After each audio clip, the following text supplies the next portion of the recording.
Today's lesson is going to be on keeping your paper neat and keeping the balance to your linear equation.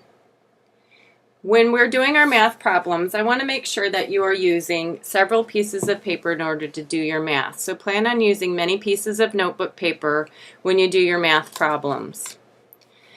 When you're presented with a question of find y when 2x equals y plus 2, you're going to write every step along the way. That's why you're going to need lots of paper in order to keep your work neat. So if I begin with my problem, 2x is equal to y plus 2, I know that I need to subtract 2 from both sides in order to keep my balance. I'm going to write that down.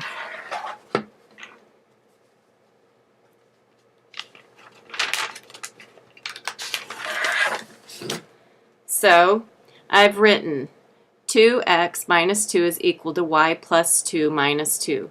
Again, when I say balance, I actually found this toy to show you an example of what I mean by keeping your balance on both sides.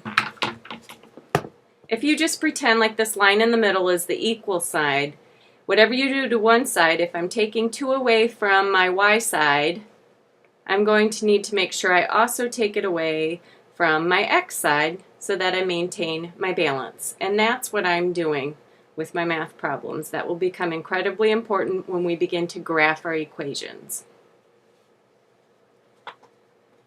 So now I have my next step to my problem written. I'm going to next show how my 2 on my y side cancels out.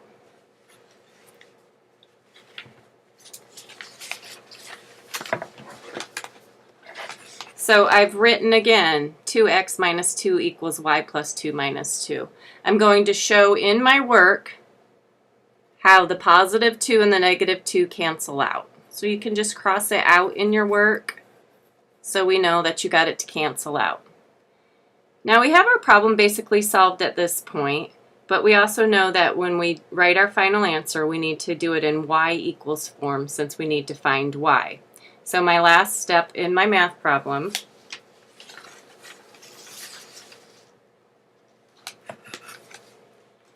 (2x minus 2 equals y) or y equals 2x minus 2.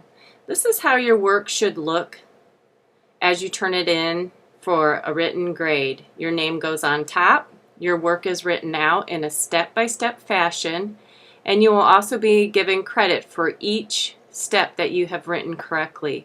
Remember, the object of doing this is so that your work, you can keep track of your work stays neat, and you'll know if you made a mistake along the way. And the idea of the balance is so that you know what you do to one side of the equal sign, you always do to the other.